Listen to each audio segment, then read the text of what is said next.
zaštićenog Kvarnerskog zaljeva između Istre i Gorskog kotara nižu se mnogi primorski gradići. Ali tek na dnu zaljeva, gdje se sastaje Istarsko-Svinodolskim primorjem, ispred najvećih jadranskih otoka, razvila se Rijeka, naš najveći primorski grad i glavna jugoslavenska pomorska luka. Grad leži na ušću jedinog riječnog toka u ovom suhom praškom kraju.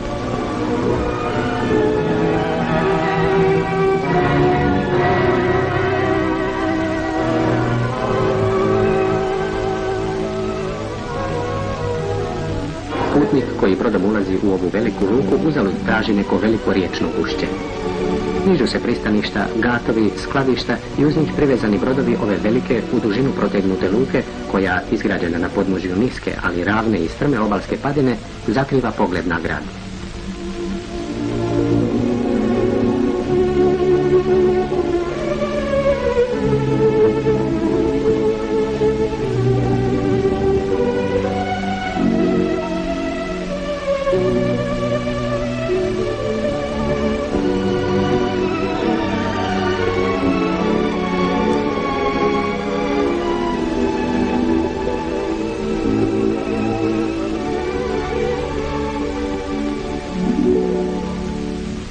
U živahnom pristaništu putnik se još teže snalazi. Treba poći u grad, čije središte nije na obali, obići njegove glavne ulice, koje svojom širinom, isto kao i nizovi velikih zgrada i palača, ne pokazuju starost, već samo novije doba prošlog i sadašnjeg stoljeća. Živ je promet ljudi i vozila ovog grada od preko 75.000, a sa prigradskom okolicom i 100.000 stanovnika.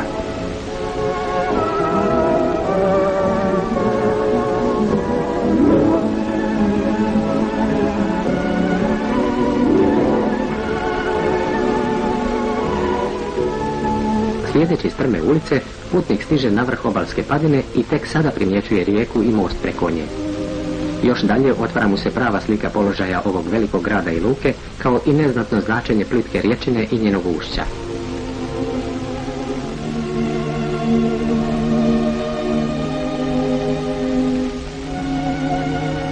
O njegovoj prošlosti govori Trsatski grad, koji poput čuvara i vlasnika stoji iznad riječnog ušća.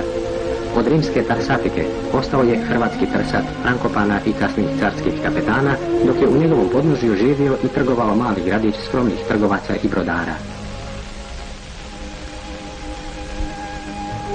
Malo je što ostalo od toga starog gradića. Njegova nekadanja gradska vrata pregrađena su u baroku 18. stoljeća i ne gledaju više na otvoreno žalo. Unutar nekadanjih utvrđenih zidina u staroj jezgri današnjeg velikog i novog grada, tišina uskih ulica, starih kuća i crkava govori o prošlosti koja, mnogo skromnija i siromašnija od bučne današnjice velikog grada, nije ostavila ni velikih starih palača, ni prostranih i bogatih crkava poput onih u Zadru, Splitu ili Dubrovniku.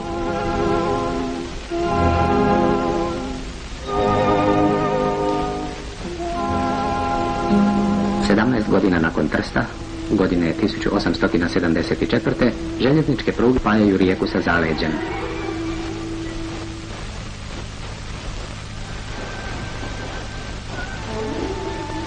Tada počinje veliki preobražaj i izgradnja novoga grada. Stara luka na ušću riječine postala je tijesna, a izgradnja nove, prostrane, ali umjetne i skupe luke započela je podizanjem golemog, više od 1300 metara dugog lukobrana koji ju je trebalo zaštititi od otvorenog mora i snažnih valova dovaljanih južnim vjetrovima.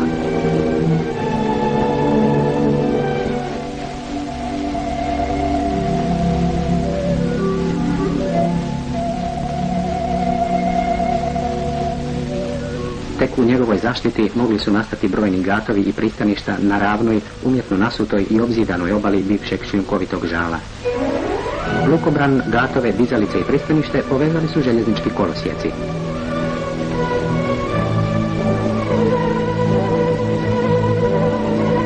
Izgrađeni su i nizovi skladišta i magazina. Željezničke veze te izgradnje i promet luke privukli su stanovništvo. Niču nove prosvjetne, upravne i stambene palače, grad se širi i uljepšava.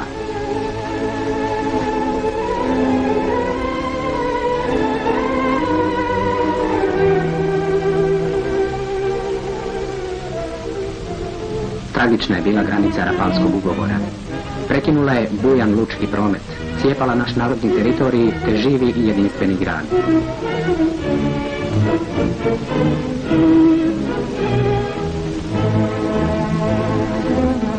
Samo jedan njegov dio, Sušak, ostao je povezan sa svojim prirodnim zaleđem. Ovdje je bilo tjesno, ali je zato bilo života koji niče iz prometa luke. Nicale su nove kuće i ulice, a iz nekadašnjeg malog predgrađa nastale su danas najljepše stambene četvrti.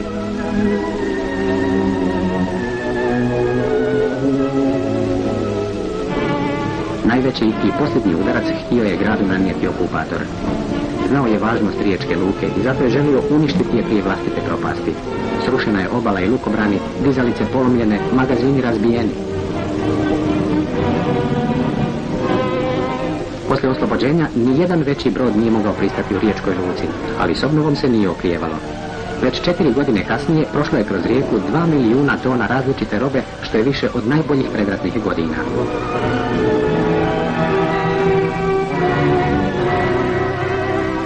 Za uvoz pšenice iz prekomorskih zemalja najvažnija je riječka luka, iako još nisu sagrađeni veliki silosi i suvremeniji uređaj pretovara.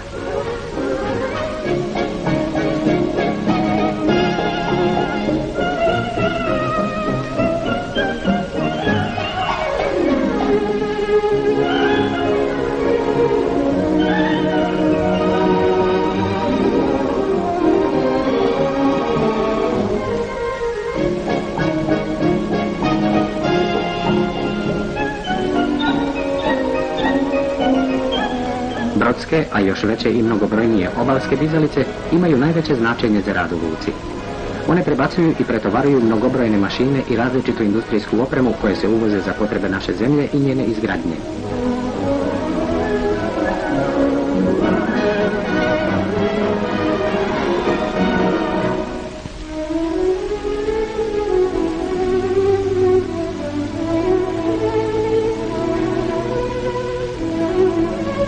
Tu se pretovaruje kava iz Brazilije i Srednje Amerike,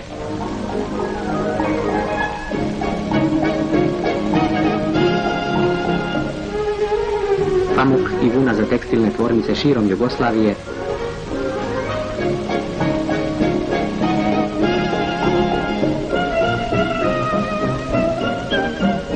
ugljen iz obližnje Raše, koks i kameni ugljen iz prekomorskih zemalja, te niz drugih proizvoda kupljenih širom svijeta za potrebe naše privrede i stanovništva.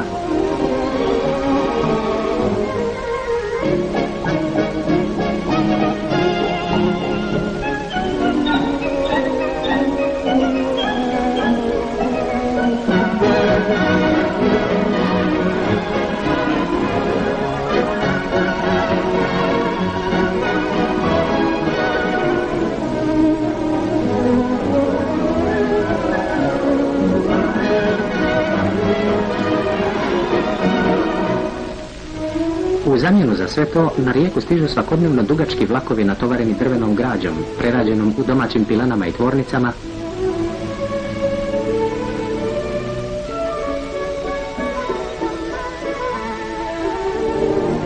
rudačom iz naših rudnika,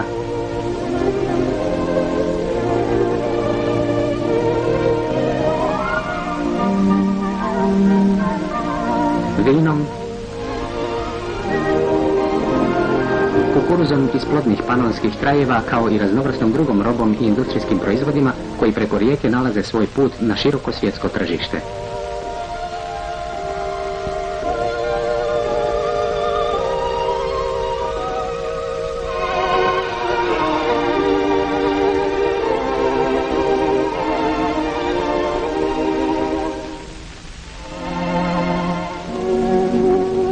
Stotine i stotine vagona dopremaju i otpremaju potrebnu robu u luku i iz nje.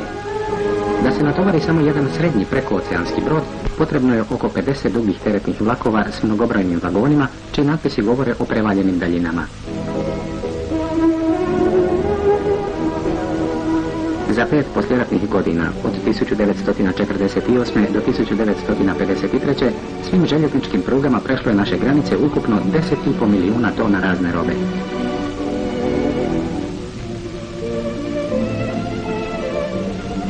U istom vremenskom razdoblju prevezeno je svim vodenim putovima preko Dunava manje od 3 milijuna tona.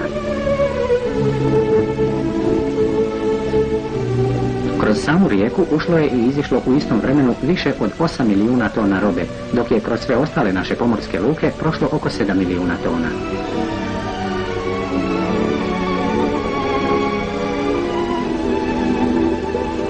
Najveća industrija u Rijeci razvila se uz luku. Veliko riječko brodogradilište ne gradi brodove samo za nas, već i za strane zemlje.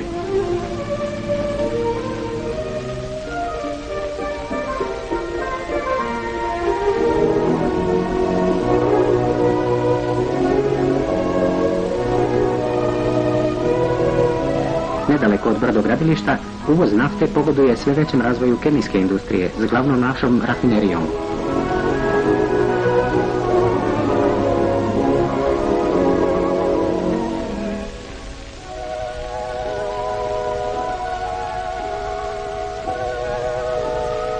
Luka ima velike potrebe. Treba popravljati stare i graditi nove dizalice, te bezbroj drugih uređaja što ih zahtijeva sve veći promet.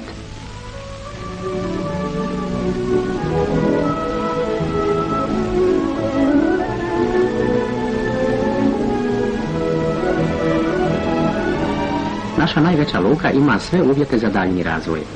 Ona je najbliža mediteranska luka za važne plovne putove Podunavlja, a na kratkom putu od Siska do Rijeke nije teško razviti veliki promet. Rijeka je najpovoljniji izlaz na more za robu i putnike iz Mađarske i Austrije.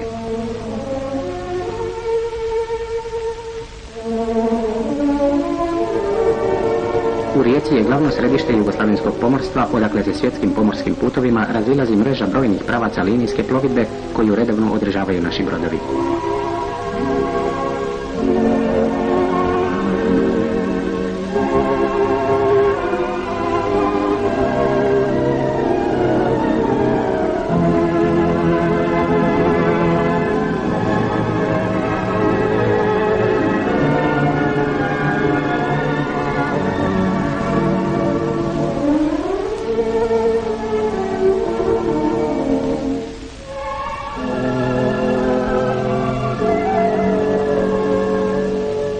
Živ i prometan grad oživljuju svake godine mnogobrojni domaći i strani turisti.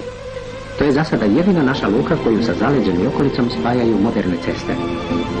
Istra, Primorje, Trst, Ljubljana, Zagreb i sve do Beograda otvoreni su odavde putovi ugodne vožnje autobusima i željezničkim prugama.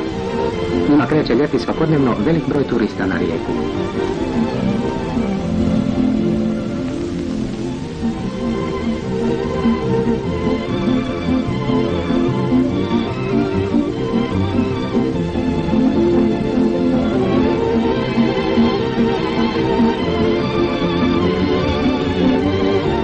Ima i ovdje kupanja i ljetnih radosti, ali tek iz Rijeke turisti se razilaze na Opatijsku i Vinodolsku rivijeru, Kvarnerske otoke ili u Dalmaciju.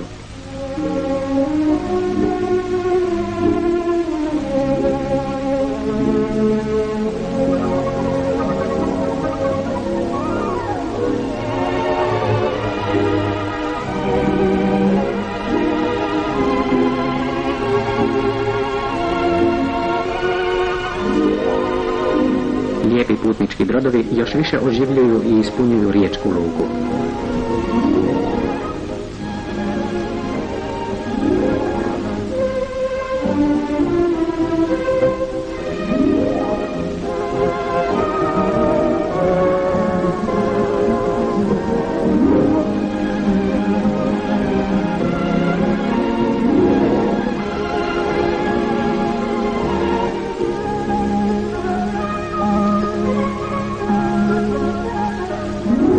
Da buja životna aktivnost u našoj najvećoj luci, zauvijek nerazdvojno povezano i sa svojim narodnim zaleđem koje joj osigurava veliko sadanje značenje i još veću budućnost.